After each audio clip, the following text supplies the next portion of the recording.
Baik, selamat pagi anak-anak. Jadi di sini Bapak akan menjelaskan tentang karakteristik paduan suara menurut zamannya. Nah, sebelum kita masuk ke karakteristik paduan suara menurut zamannya, kita harus mengetahui dulu apa itu paduan suara. Nah, dari paduan suara kita dapat melihat artinya, yaitu kegiatan yang dilakukan oleh sekelompok orang atau penyanyi atau pemusik dalam memainkan sebuah lagu dengan memainkan sebuah lagu atau lebih dengan ritme atau tingkatan yang berbeda. Nah, kalau kita melihat seperti kor, nah itu sudah masuk dalam kategori paduan suara yang dinyanyikan oleh 12 orang atau lebih. Nah, selanjutnya sejarah paduan suara, yaitu dalam bahasa Belanda paduan suara disebut dengan koor. Sedangkan dalam bahasa Inggris paduan suara itu disebut choir, atau dalam tulisannya itu choir. Nah, jika dalam kehidupan kita sehari-hari pasti kita pernah melihat sekelompok orang bernyanyi. Dia bernyanyi dengan memainkan suara 1, 2, 3 ataupun 4. Atau bisa kita kita artikan dalam istilah musiknya, yaitu suara sopran, alto, tenor maupun suara bass. Nah, begitu itu jenis-jenis paduan suara itu ada beragam. Nah, paduan suara itu dibagi atas 3 jenis. Nah, yang pertama yaitu paduan suara unisono, lalu paduan suara sejenis, paduan suara 3 jenis, atau paduan suara campuran dan lainnya. Nah, itu sebagai contoh. Nah, kita kembali lagi ke sejarah terbentuknya paduan suara. Paduan suara dalam musik adalah paduan suara ensemble yang terdiri dari sekelompok penyanyi dan pemain musik. Nah, sebelumnya juga Bapak sudah bilang terdiri dari sekelompok orang atau pemain musik, nah, ataupun penyanyi yang lebih dari 12 orang, minimal 12 orang. Baik. Menurut beberapa sumber, perkembangan paduan suara telah ada sejak 3000 tahun sebelum Masehi. Nah, 3000 tahun sebelum Masehi dibawakan oleh kenisah-kenisah Sumeria sebagai barisan lagu-lagu pujian. Nah, sebagai barisan lagu-lagu pujian. Oke, kita lanjut. Di sinagoga atau tempat peribadatan kaum Yahudi, masyarakat Yahudi sudah mengembangkan konsep paduan suara dengan mengelompokkan beberapa bagian. Nah, mayoritas lagu yang dinyanyikan di sinagoga itu dikutip dari Alkitab mereka karena dijadikan sebagai pujian-pujian, terutama yang diambil dari kitab Mazmur. Nah, tentunya kita sebagai kaum Kristen, kaum Yahudi, pasti kita sudah mengetahuinya untuk lebih lanjut ya. Nah, oke. Untuk polifonik atau polifoni sendiri merupakan salah satu jenis musik yang disusun berdasarkan suara banyak, melodi dimainkan atau dinyanyikan dalam waktu yang bersamaan. Oke, kita lanjut. Beralih di kisaran tahun 1100-an, seorang komponis tersohor asal Prancis kala itu yang bernama Perotin berhasil melakukan revolusi besar terhadap dunia musik. Nah, dia ini berhasil mengembangkan atau menggabungkan unsur-unsur musik seperti melodi, irama, harmoni, dan polifonik dengan baik dan apik. Nah, oke, kita lanjut perkembangan paduan suara modern. Nah, sejarah paduan suara modern itu berlanjut pada tahun 1364. Komponis lainnya asal Prancis bernama Guillaume de Mecon menciptakan sebuah karya musik dengan paduan suara bernama Misa Notre Dame yang sangat terkenal kala itu. Nah, kisaran tahun 1600-an, perkembangan instrumen musik mulai menyebar luas. Perpaduan instrumen dan paduan suara mulai dipromosikan dalam sebagai suatu karya yang umum.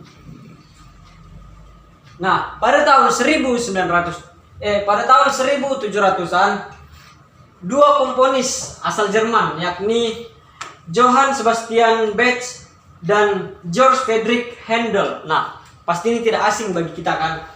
Nah, mengubah arah pandangan dunia mengenai paduan suara. Nah, dinamika mereka yang berjudul Passion pada tahun 1729 dan Messiah pada tahun 1742 menjadi karya yang banyak dijadikan tolak ukur di berbagai negara. Nah, jadi hasil karya mereka ini banyak menjadi tolak ukur di berbagai negara. Nah, semenjak saat itu muncullah beberapa karya hebat seniman-seniman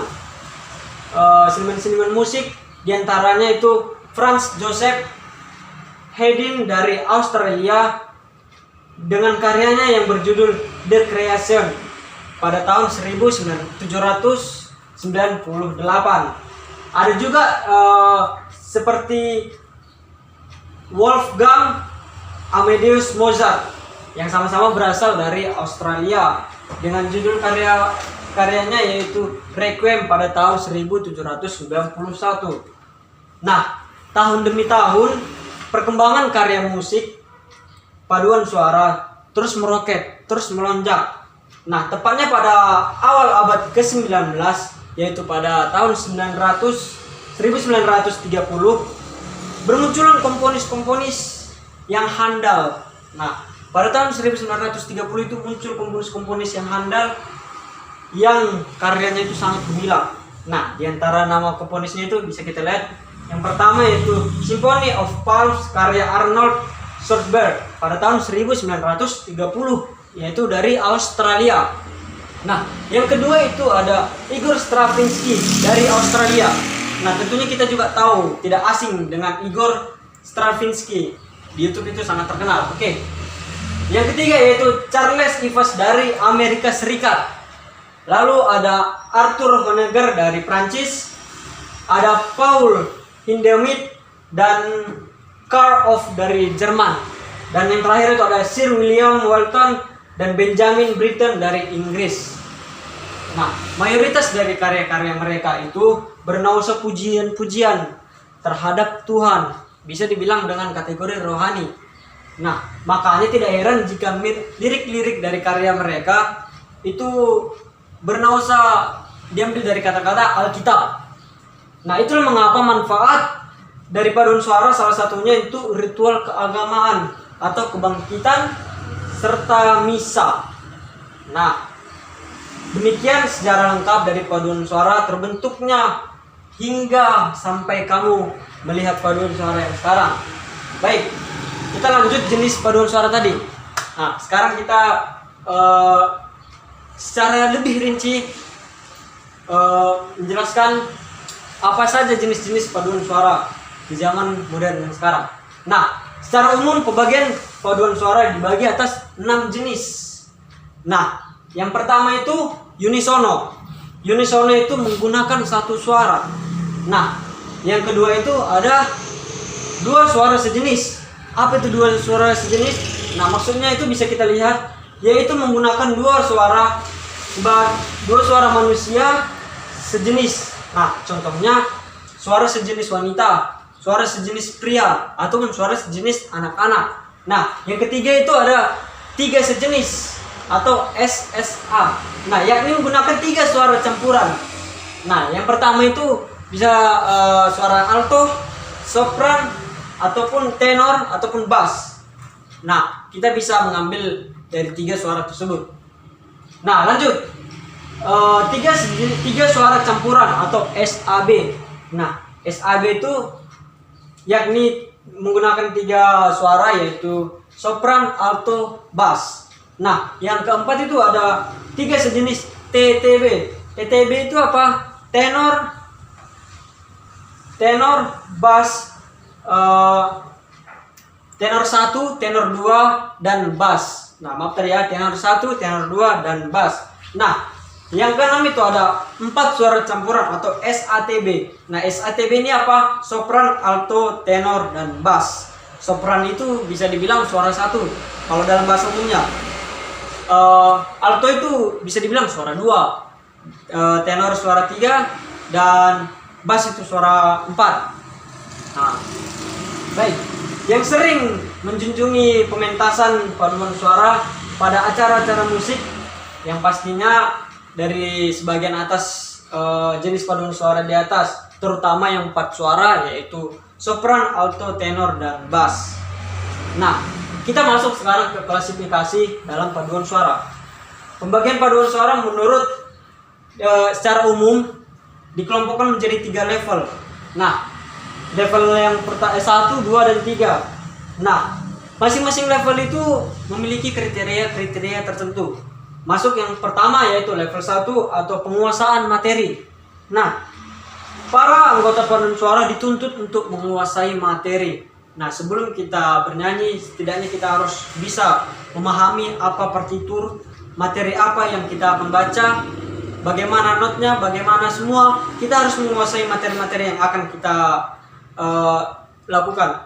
Nah, yang kedua yaitu interpretasi. Nah, interpretasi itu adalah proses komunikasi melalui lisan atau gerakan antara 2 atau lebih pembicara. Nah, dalam pementasan paduan suara, para anggota dituntut untuk menyanyikan lagu.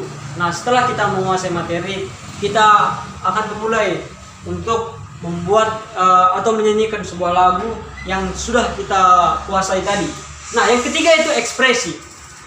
Nah, tentu saja kalau misalnya ekspresi itu kita pastinya yang pertama itu kita melihat mimik wajah. Nah, kalau pada sebuah lagu itu atau sebuah chord atau sebuah paduan suara, lagunya itu lagu girang, misalnya lagu yang kurang be yang ku. Nah, kalau kita menyanyikan lagu itu dengan mimik wajah yang cemberut, otomatis itu tidak cocok. Nah, jadi di sini dijelaskan ekspresinya itu yaitu kalau misalnya lagunya bernuansa senang, mimik wajah kita juga harus senang. Nah, jika lagunya itu bernuansa sedih, kita jangan senang, jangan senyum. Kita buat muka-muka yang agak-agak sedih atau yang sedikit menegangkan juga bisa. Nah, begitu dalam paduan suara. Nah, sekian penjelasan dari Bapak untuk tentang karakteristik paduan suara menurut zamannya, dimulai dari sejarahnya maupun pada zaman modern paduan suara sekarang. Nah, lebih kurangnya saya mohon maaf. Terima kasih. Selamat pagi.